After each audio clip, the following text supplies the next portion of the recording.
talking about this kind of stuff. Jake says, caviar pizza. That's disgusting. The most expensive food you can get is truffles, I say. Sometimes I cook with my mom. She buys me cookbooks and baking books for Christmas and my birthday because I like to read the recipes, even if I'm never going to make them, and even if I wouldn't like them anyway. Truffles are chocolate, he says. That's a different kind. This is the kind that grows underground. They're like mushrooms. You have to get specially trained pigs to dig for them. You're making this stuff up, he says. It's true.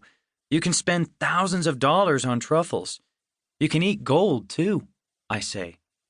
Jake stares at me. You cannot eat gold. You totally can. I had it in a restaurant once. Pasta with gold leaf. What's it taste like? I couldn't really taste it. It just looked cool.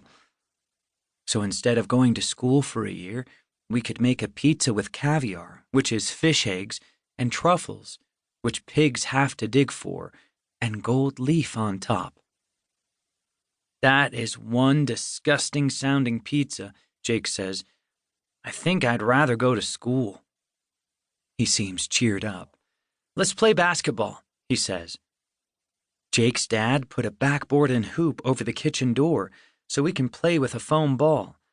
Our games get pretty rough. Jake is bigger than me. He's stronger, too.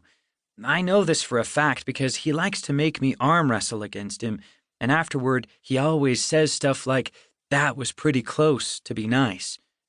So we go into the kitchen and start horsing around.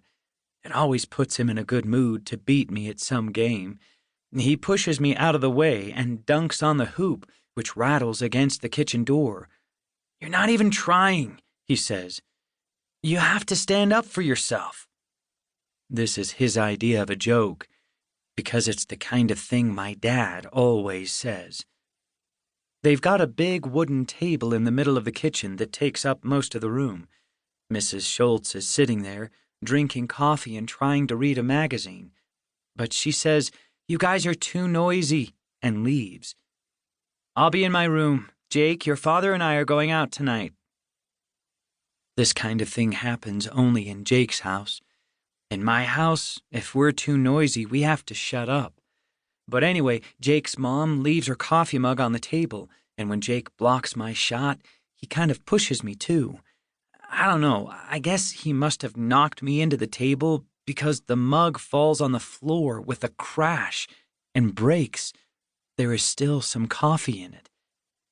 Their kitchen has black and white tiles, and now there's a puddle of cold coffee all over them. I know the coffee is cold because I try to pick up some of the pieces of the mug, and it's just a mess. The mug has a photograph on it, a picture of a pine tree with a mountain behind it, and the words Yosemite National Park written around the side. That's where Jake went on vacation last summer. There are some big bits of broken mug, like the handle, and some kind of chalky powder in between them, which has turned to mush. "Do you think she's going to be mad?" I ask Jake. "Nah, she won't be mad," Jake says. "She won't even know." "What do you mean?" Jake is the kind of red-haired kid with a lot of freckles. All the moms think he's cute, so he always gets away with stuff. I mean, ever since we were little.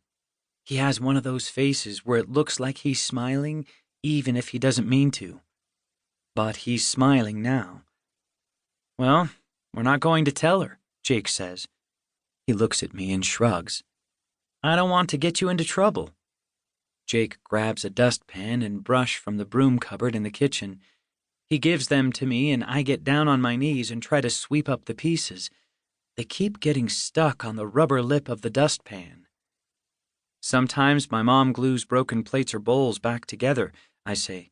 "Maybe your mom can still fix it up, if we wash off all the pieces." "Nah, just dump it in the garbage," he says. "She'll never know." So that's what I do.